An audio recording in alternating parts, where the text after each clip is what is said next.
Olá pessoal, vamos iniciar nossa oitava aula da disciplina de Gestão Ambiental do curso de Engenharia Eletrônica, né? Pela Faculdade Netcom. Meu nome é Ricardo Silva Borges, certo? Onde o livro que a gente vai se basear é justamente do Bazano e Barbosa, né? Que é o livro Gestão Ambiental da editora Saraiva.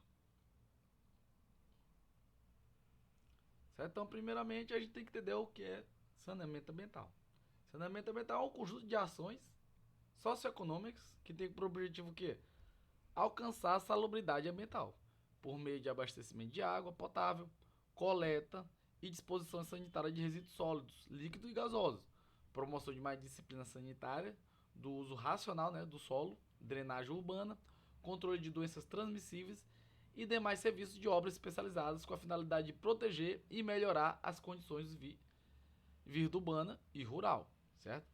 E no caso, essa salubridade ambiental é conhecida como a capacidade de prevenir a ocorrência de acidentes, ou seja, a prevenção, né?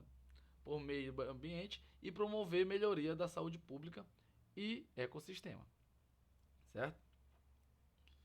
Então, saneamento do meio já entraria como que fator? É o conjunto de investimento público em políticas de controle ambiental que busca o quê? Resolver os graves problemas gerados na infraestrutura da cidade, contribuindo para uma melhor qualidade de vida da população. Um exemplo é justamente como vocês podem observar até nessa imagem. Temos a ETA, a ET, certo? Que são as estações de tratamento de água e as estações de tratamento de esgoto, né? Justamente visando que as pessoas não sejam prejudicadas, entre outros fatores, né? Esse exemplo dessa imagem aí, ó. A água está saindo do esgoto, das indústrias, das residências, e estão indo para o processo de estação de tratamento de esgoto, certo?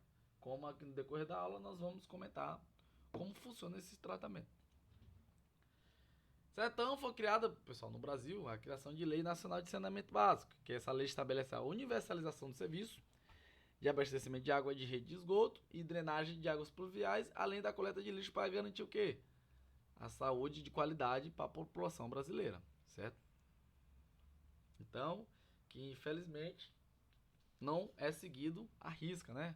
Vocês podem observar na imagem, no Brasil, 36% dos lares não tem coleta de esgoto, como mostra o Instituto Brasileiro de Geografia e Estatística, que é o IBGE, né? Certo? Outro gráfico aqui a gente observa também que quem fica mais prejudicado por falta de saneamento é justamente as pessoas que têm o menor poder monetário, né? As pessoas mais pobres são afetadas. Então, como a gente também pode observar nessa reportagem, a região norte tem a pior cobertura do Brasil para os serviços de saneamento básico, como a coleta de lixo e esgoto e abastecimento de água, infelizmente. Então, melhoria da saúde da população e a redução dos recursos aplicados no tratamento de doenças são caracterizados como um efeito positivo do saneamento básico, né? Então, uma vez que grande parte delas são relacionadas com a falta de uma solução adequada de esgoto sanitário. Aí dentro esse temos o quê? Diminuição dos custos de tratamento de água para o abastecimento, né? Um efeito positivo do saneamento básico. Outro efeito, melhoria do potencial produtivo das pessoas, diminuição da economia e geração de emprego, eliminação da poluição estética visual e desenvolvimento do turismo, certo? E além disso também temos o que é eliminação de barreiras tarifárias, não tarifárias, né, para os produtos exportáveis das empresas locais. Além de outros efeitos positivos, também temos o crescimento da atividade da construção civil, para atender ao aumento da produção dos imóveis residenciais e comerciais num bairro mais saudável. Outro positivo é a criação de novos empregos a partir da dinamização da construção civil, da abertura de novos negócios ou do crescimento daqueles já existentes. E além disso também aumento da arrecadação municipal de atributos, certo? Então, saneamento básico de qualidade proporciona inúmeros efeitos positivos, principalmente relacionados à saúde da população. Certo? Então é importante, pessoal, que tenha o Estado, as pessoas tenham conscientização que utilizando o ecologicamente correto o meio ambiente só irá trazer o quê? efeito positivo para nossas vidas. Então, a maioria dos problemas sanitários que afetam a população mundial estão intrinsecamente relacionados com o meio ambiente, né? Ou seja, com a intervenção humana de forma descontrolada, consequentemente o meio ambiente fica prejudicado e quem sai prejudicado também somos nós, né? Porque a água fica poluída, rios, mares ficam imbanháveis, entre outros fatores. Então, mais de 1 bilhão dos habitantes da Terra não têm acesso ao quê? Uma habitação segura a serviços básicos, né? Embora todo ser humano tenha direito a uma vida saudável e produtiva em harmonia com a natureza. Então, no Brasil, as doenças resultantes da falta ou inadequação de saneamento, especialmente nas áreas pobres, tem agravado o quadro epidemiológico, né? Então, como exemplo desse quadro é justamente a cólera, a dengue, a extoxomose, a leptospirose, entre outros fatores, que é justamente por falta de saneamento em uma determinada área. Então, atualmente, cerca de 90% da população urbana brasileira é atendida de água potável e somente 60% com redes coletoras de esgoto, certo? Então, dados recentes divulgados pelo Ministério da Saúde, que para cada R$ 1 investido no setor de saneamento, economizaria o quê? R$ 4 na área da medicina curativa, né? Na saúde pública. Infelizmente, os políticos aqui no Brasil, eles não visam a parte de saneamento. Eles estão preocupados com outras áreas. E sabemos que a parte de saneamento é um problema raiz aqui no Brasil. Certo? Então, a saúde e saneamento do meio ambiente pode ser dividida em 3 partes, como meio ambiente natural, meio ambiente artificial e meio ambiente do trabalho. Como vocês podem observar, o meio ambiente natural é caracterizado justamente o quê? Água, solo, fauna e flora. O meio ambiente artificial integra os edifícios, né? A intervenção humana. E o meio ambiente de trabalho é importante, né? Integrar a proteção do trabalhador e o seu local de trabalho dentro das normas de segurança, bem como fornecendo uma qualidade de vida digna, né? Ou seja, utilizando as medidas corretivas, preventivas, além de utilizar todos os equipamentos de proteção individual e equipamentos de proteção coletiva em benefício do trabalhador ou colaborador, certo? Agora vamos comentar rapidamente sobre o abastecimento de água, como é importante, e vamos comentar todas as etapas que propõe o sistema de abastecimento de água, certo? Como vocês podem observar, o abastecimento de água é composto das seguintes partes. Primeiro vem o manancial, que é justamente o rio ou lago onde é feita a captação da água, né? Ou seja, é a fonte de onde se retira a água com condições sanitárias adequadas e vazão suficientes para atender a demanda. Aí o segundo passo vai para onde? Para captação, que é o conjunto de equipamentos e instalações utilizados para a tomada de água do manancial, né? Ou seja, retirada desse manancial, com a finalidade de lançá-las no sistema de abastecimento, que é a estação de tratamento de água. Onde no tratamento, a água passa pelas 4 etapas, que é a coagulação, floculação, decantação e filtração, certo? Vocês podem observar nessa imagem, temos a primeira etapa que é a coagulação, que é aplicado o que? Na água? O cloricleto de água, não, cloricleto de alumínio e cal, onde na segunda etapa temos a floculação, que é a mistura rápida, né? Com a coagulação, a água segue para os tanques de floculação. Onde na terceira etapa é a decantação, que é o processo dinâmico de separação de partículas sólidas suspensas na água. Ou os flocos formados na etapa anterior que tenderão a ir para o fundo do decantador. E a última etapa do tratamento da água é justamente a filtração, que tem um objetivo justamente fazer a remoção das partículas de suspensão da água. Ocorre devido à aderência desses grãos de areia sob a influência de forças moleculares de adesão, ou seja, vai para o assoalho do tanque, né? Certo, pessoal? Essas 4 etapas que a gente acabou de comentar, que é a coagulação, floculação, decantação e filtração, é para água bruta, para banhos, para lavagem de equipamentos, máquinas, carros, entre outros fins. Já para a parte de tratamento para ser água ingerível, água potável, passa, além desse tratamento que a gente acabou de citar, essas 4 etapas, é também feito também o tratamento adicionando os produtos químicos, que no caso é o cloro, o flúor e o cal, certo? como o cloro é usado para desinfecção da água, eliminando os micro-organismos que poderão prejudicar o quê? A saúde das pessoas. O flúor atua na prevenção de cáries dentárias na faixa etária de 0 a 14 anos. E o cal, produto químico específico que funciona para eliminar a acidez da água devido aos produtos adicionados anteriormente, que foram aquelas 4 etapas, certo? Dando continuidade no abastecimento de água, temos o que também, pessoal? A redistribuição de água, como vocês podem observar embaixo. É um conjunto de tubulações de conexões e registro e peças especiais destinadas a distribuir a água de forma contínua a todos os usuários do sistema, certo? E temos também, pessoal, as elevatórias, que são as estações elevatórias, que temos as estações elevatórias de água bruta e as estações elevatórias de água tratada.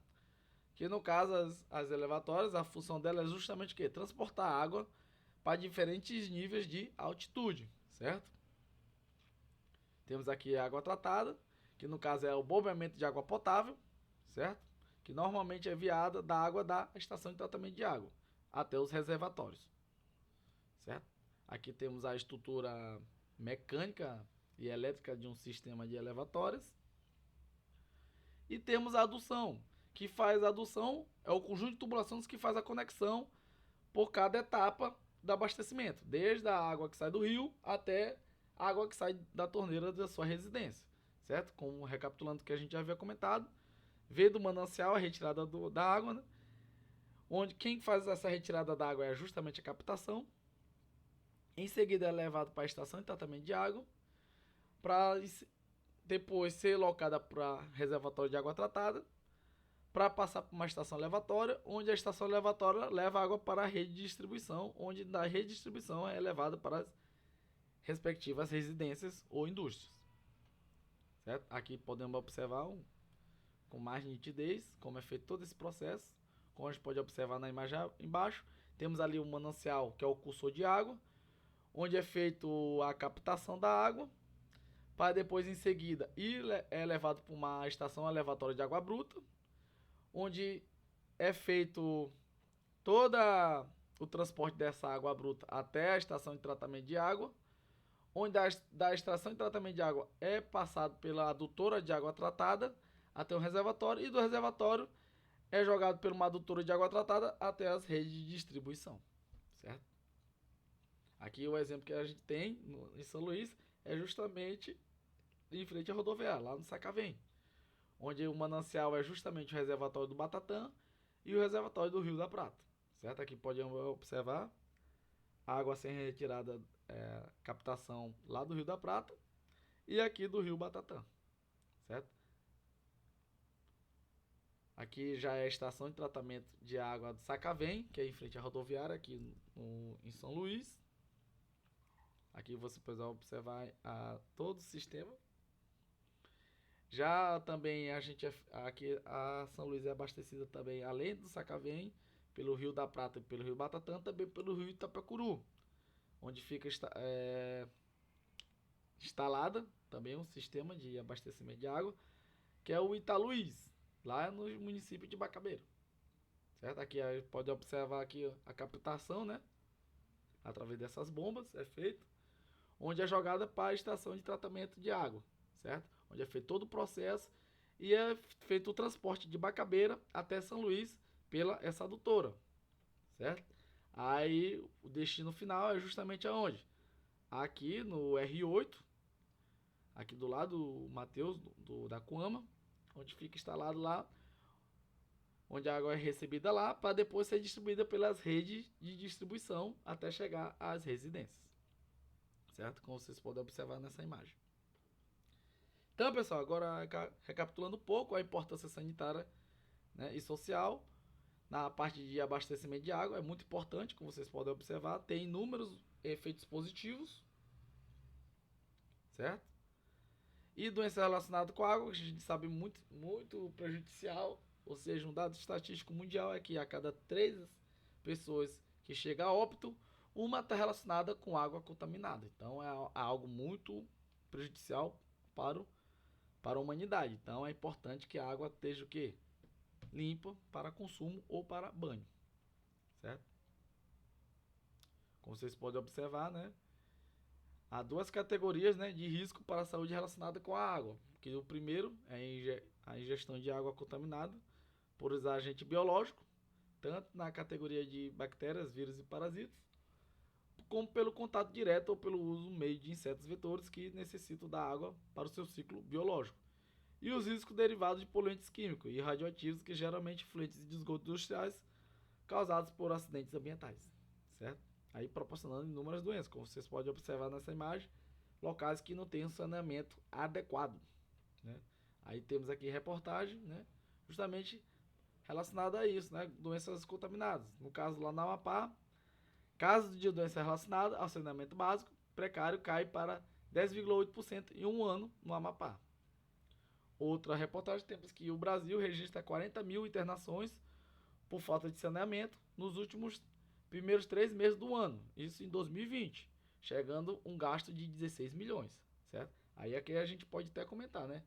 Se fosse investido pelo menos a metade desses 16 milhões, ou seja, 8 milhões em saneamento, consequentemente a gente não teria esse número de internações, né? Certo? Então as fontes de poluição podem ser inúmeras, como a poluição natural, poluição causada pelo esgoto doméstico, poluição causada por efluentes industriais e poluição causada por drenagem de áreas agrícolas e urbanas, certo? Então as técnicas de controle podemos observar que são inúmeras, como implementação de sistemas de coleta e tratamento de esgoto sanitário industrial e controle de focos de erosão, certo? Então é importante, né, pessoal, aplicar essas medidas preventivas e de controle da poluição, como, por exemplo, recuperação de lagos e represas por meio de processo mecânico, químico e biológico, certo? Então, como a gente sabe, pessoal, é importante ter todo um procedimento para o tratamento de água correto, né? Então, o tratamento de água tem como objetivo melhoria da qualidade, né? Sobre os seguintes aspectos, no caso higiênico, estético e econômico, certo? Agora vamos comentar rapidamente sobre os resíduos sólidos, né? Os resíduos sólidos eles são classificados de inúmeras formas, como facilmente degradável, como vocês podem observar na imagem, que é resto de comida, cascas de frutas, animais, moderadamente degradável, como papel, papelão, facilmente degradável, como couro, pano, e não degradável, como metais, vidros e pedras, né? Então, a classificação de resíduos são inúmeras, né, pessoal? Pode ser encontrado tanto em domicílio, como em ferrovias, como em limpeza pública, em matadouro, em portos e aeroportos, certo? Sempre tá lá, temos resíduos sólidos. E o resíduo sólido, ele pode ser classificado tanto em orgânico como em inorgânico, certo? A diferença entre orgânico e inorgânico é que inorgânico não tem que característica de animais ou alimentos, certo? Como por exemplo de matérias inorgânicas, que é o vidro, cerâmica, areias, pedras, né? Que não tem nenhum contato com animais ou plantas, né? Não é derivados deles. Certo? Em relação à complexidade física dos resíduos sólidos, pode ser a compressibilidade, teor de umidade, composição gravimétrica, per capita, isso aqui é muito importante vocês analisarem, que você pode observar nessa imagem, nessa tabela. A faixa mais utilizada na geração per capita é que nas megacidades, a população urbana produz mais resíduos sólidos do que uma pequena cidade. Ou, por exemplo, uma pequena cidade até 30 mil habitantes, por pessoa produz por dia mais ou menos meio quilo de resíduo sólido. Já em grandes cidades, acima de 5 milhões de pessoas, cada pessoa produz mais de 1 quilo de resíduo sólido, certo? Em relação à classificação química dos resíduos sólidos, pode ser classificado em poder calorífico, teores de matéria orgânica, relação carbono-nitrogênio, potencial hidrogênico, certo? E em relação à classificação biológica, né, a massa do resíduo sólido apresenta agentes patogênicos e micro-organismos prejudiciais à saúde humana, certo? Então é importante ter que a importância sanitária dos resíduos sólidos, que é um objetivo comum a outras medidas de saneamento, que é justamente o quê? Prevenir e controlar as doenças a eles relacionadas. E os resíduos sólidos constituem problemas sanitários como, por exemplo, proliferação de vetores e roedores, certo? Então, a importância econômica dos resíduos sólidos é o quê? A vantagem econômica das soluções adequadas para os problemas de resíduos sólidos pode ser encarada como a decorrência da solução dos problemas de ordem sanitária. Então, pessoal, para fazer a locomoção de resíduos sólidos, tem inúmeras formas, como o resíduo domiciliar e comercial, como vocês observam na imagem, resíduos de variação, feiras livres e eventos, né? Tem postos de lixo para fazer a contenção desses resíduos, entulhos e podas, entre outros, né? E resíduos do serviço de saúde, ou seja, específico para cada fins, como por exemplo, o mesmo lixo, né, que faz a captação desses resíduos, de um resíduo radioativo é diferente de um resíduo comum, né? Como vocês podem observar na imagem abaixo. Também resíduo em outros locais, como matador e estábulo. Certo? Então aqui podemos observar inúmeros equipamentos de coleta e transporte. Também pela limpeza pública também é feita a contenção desses resíduos sólidos, tanto por variação manual como variação mecanizada. E também pela forma de captagem como plantas, né? Que é importante também fazer a remoção desses resíduos sólidos em benefício, né, tanto ambiental como estético. Certo? Então é importante, né, que para reaproveitamento de resíduos sólidos de forma satisfatória, é importante utilizar os 3R, que é a redução, reutilizar e reciclar, né? E também realizar o quê? A coleta seletiva, que é muito importante. Certo? Em relação aos tratamentos e disposições finais de resíduos sólidos, temos o exemplo, o lixão, o aterro controlado, o aterro sanitário, e a reciclagem e a compostagem, certo? Em relação aos resíduos líquidos, a gente vai utilizar o que, pessoal? É utilizar também o processo biológico, físico e químico para recuperação do resíduo líquido, que no caso é o esgoto, né? Então é necessário fazer o que? Uma caracterização física e química desses fluentes, utilizando justamente esses seguintes análises para verificar se a água que era esgoto pode ser transformada em água normal para ser relocada para rios e lagos, né? Então temos o que? A estação de tratamento de esgoto, certo? Que é um processo químico-físico, né? Justamente utilizando o efluente de alcalino e efluentes ácido, né? E depois, a primeira etapa, temos o que? As grades, que é fazer a remoção dos resíduos sólidos, onde depois temos a caixa de areia, que é justamente para tirar a retenção dessas areias, ou detritos pesados inertes em suspensão dos efluentes. Em seguida vai para as peneiras simples e rotativas. E em quarto local vai por tanque de remoção de óleos e graxa. E a última etapa é a decantadores, né? Como vocês podem observar aqui no desenho. A água sai das cidades ou indústrias, vai primeiro para a primeira etapa a grades, para depois ir para a caixa de areia, para depois ir para a peneira, para depois ir para tanque de areação e em seguida para decantador. Aí do decantador é jogado para onde? Para os rios ou lagos. Certo? Temos aqui os processos biológicos, que é caracterizado como os lodos aditivados, filtros biológicos, lagoas areadas, certo? Agora vamos comentar rapidamente, pessoal, sobre o controle dos artrópodes, certo? Ou seja, existe mais de 1000 espécies de artrópodes, né? Então, é importante o que, pessoal? Em relação à saúde das pessoas, fazer o controle, né, desses artrópodes, né? Ou seja, propor medidas preventivas para evitar a transmissão dessas doenças relacionadas com esses artrópodes, né? Então, as medidas de ordem sanitária são fundamentais e o controle em relação a esses tipos de artrópodes, certo? Então, temos vários insetos de interesse sanitário, como mosca, mosquito, borrachudo, pulgas, piolhos, barbeiros, percevejos, baratas, né? Então, as doenças que podem ser transmitidas, né, são inúmeras, como a febre tifoide, peste bubônica, tifo marino, malária, filariose, doença de Chagas, certo? Então, é de suma importância aplicar as medidas de controle, né, justamente para conter, para as pessoas não serem infectadas devido a esses artrópodes. Em relação aos roedores, também sabendo, né, pessoal, que o entulho, né, o aumento de um lixo em uma determinada área inapropriada, consequentemente surge o quê? Aumento de roedores. E existe mais de 2.000 espécies de roedores pelo mundo, né? Então, é importante aplicar o quê, pessoal? O manejo integrado dos roedores, que no primeiro caso é a inspeção, né? Que consiste em identificar a área, para depois ir realizar o quê? Identificação da espécie e propor o quê? Medidas de controle, que é as medidas corretivas e preventivas, que no caso é a antirratização, e depois vai para a parte de derratização, né, que é aplicado, como vocês podem observar na imagem embaixo, como ratoeiras, e o controle biológico adicionando gatos, e controle químico é colocando o que, pessoal? Inseticida, né? Veneno para os ratos.